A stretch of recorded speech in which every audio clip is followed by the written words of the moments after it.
என் பேர் சுபாஷினி. வணக்கம், என் பேர் பொய்யாமொழி. இந்த நிகழ்ச்சிங்கிறது ஒரு சேஃப்டிக்காக நாங்கள் போராடுறோம் அப்படிங்கிறதே ரொம்ப ஒரு கஷ்டமான ஒரு விஷயம். ஏன்னா இது எங்களோட ரைட்ஸ். அந்த ரைட்ஸ் ரொம்ப காலமாகவே இல்லை அப்படின்றப்போ ஒவ்வொரு டைமும் ஒரு ஒரு போராட்டம் எல்லாத்துக்கும் வாய்ஸ் கொடுக்கணும். அப்போ தான் நம்மளுக்கு கிடைக்கும் பேசிக் திங்ஸ். இதெல்லாம் கிடைக்கணும் அப்படிங்கிறது போராடுறது இப்போது 2024லேயும் அதை நம்ம பண்ணிகிட்ருக்கோம் அப்படிங்கிறது எங்களுக்கு ரொம்ப கஷ்டமாக இருக்குது.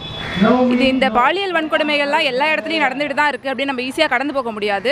இது ஏதோ ஒரு பாலியல் தேவைக்காக நடக்குது அப்படின்னும் நம்ம ஈஸியாக பார்த்துட்டு போகக்கூடாது. இது ஒரு பெண்ணின் உடல் மீதான ஆணுக்கான அடக்குமுறையே தான் இது திருப்ப இந்த நாட்டில் நம்ம பெண்களுக்கு திரும்பி இவங்க சொல்லிக்கிட்டே இருக்காங்க. அதை உடைக்கணும்னா முதல்ல ஆணும் பெண்ணும் சமந்தான் அப்படிங்கிறது இந்த மக்களுக்கு புரியணும், இந்த ஆண்களுக்கு புரியணும், இந்த சமூகத்துக்கு புரியணும். அப்போ தான் இதுக்கான விடுதலை நமக்கு கிடைக்கும். ஆணாதிக்கத்தை எதிர்க்கணும், அதை உடைக்கணுங்கிறது மட்டும்தான் இதில் நோக்கம். எந்த ஆண்களையும் புண்படுத்தணும் அப்படிங்கிற நோக்கம் கிடையாது. எல்லா பெண்களுக்கும் இது வரைக்கும் சொல்லி கொடுத்துருக்காங்க, சேஃபாக இரு, இது மாதிரி பண்ணு, அது மாதிரி பண்ணுன்னு. இனிமேல் அவங்க வீட்டு ஆண் பிள்ளைங்களுக்கும் நீ ஒழுங்காக நடந்துக்கணும் அப்படிங்கிற விஷயத்தையும் சேர்த்து சொல்லி கொடுக்கணும் அப்படிங்கிறதுக்கான குரல் தான் இது. தேங்க்யூ.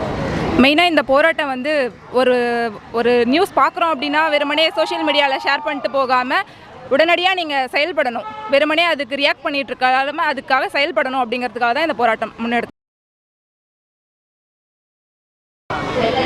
வணக்கம், என்னோட பேர் பூரணி.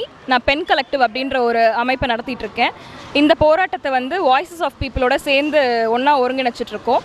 இந்த போராட்டத்தோட நோக்கம் என்ன அப்படின்னா இப்போ ஏதோ இன்றைக்கி நேற்று நடந்திருக்கிற இந்த கொல்கட்டா ரேப் கேஸ், இல்லாட்டி 10 வருஷம் முன்னாடி நடந்த நிர்பயா ரேப் கேஸ், இந்த மாதிரி தனித்தனியாக நம்ம ஒரு இன்சிடென்ட் நடக்கும்போது தான் நமக்குள்ளே ஒரு கோபம் வருது. அதுக்காக நம்ம பொங்கி எழுறோம், அப்புறம் கொஞ்ச நாளில் அதை மறந்துடுறோம்.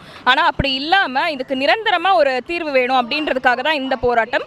குறிப்பாக பணியிடங்களில் பெண்களுக்கு எதிராக பாலியல் வன்கொடுமை நடக்கக்கூடாதுன்னு சொல்லிட்டு நமக்கு சட்டம் இருக்குது. அந்த சட்டம் இருந்தும் அது செயல்படாமல் இருக்குது. அப்போது பணியிடங்களில் பாலியல் வன்கொடுமையிலேருந்து பெண்களை பாதுகாக்கணும் அப்படின்றதுக்காக நாங்கள் ஒரு 10 டிமாண்ட் 10 கோரிக்கைகள் ரெடி பண்ணி இந்த ஒரு போராட்டத்தின் மூலமாக மக்கள்கிட்டேருந்து கையெழுத்து வாங்கி அதை அரசாங்கத்துக்கிட்ட, நம்மளுடைய முதலமைச்சர்கிட்ட, சமூக நலன் மற்றும் மகளிர் உரிமைத்துறை அமைச்சர்கிட்ட சமர்ப்பிக்கணும்.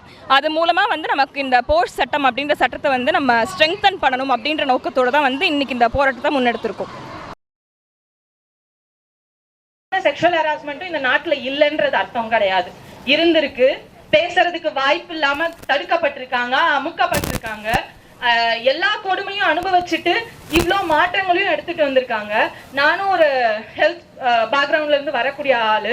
என்னோட காலேஜ்ல நான் ஸ்டூடெண்டா இருக்கும்போது ஒரு ஹெச்ஓடி மேல செக்ஷுவல் ஹராஸ்மெண்ட் கம்ப்ளைண்ட் நாங்க எங்க பேட்ச் வச்சோம்.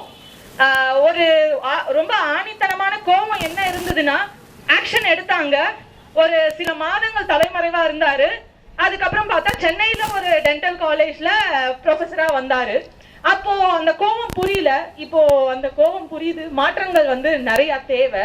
அடுத்து நம்ம கூட பேச வர இருக்க தோழர் பழனி பாரதி தோழர் கார்மெண்ட் செக்டார்ல ரொம்ப வருஷமா ஆணித்தனமான வேலைகள் பண்ணிட்டு இருக்காங்க. அன்ஆர்கனைஸ் செக்டார்ல எவ்வளோ மாற்றங்கள் எடுத்துட்டு வரணும், விமென்கான ரைட்ஸ், இந்த மாதிரி செக்ஷுவல் ஹராஸ்மெண்ட் ஃபேஸ் பண்றவங்களுக்கு லோக்கல் கமிட்டின்றது ஒன்று அமைக்கணும்ன்ற கேஸ் ஃபைல் பண்றது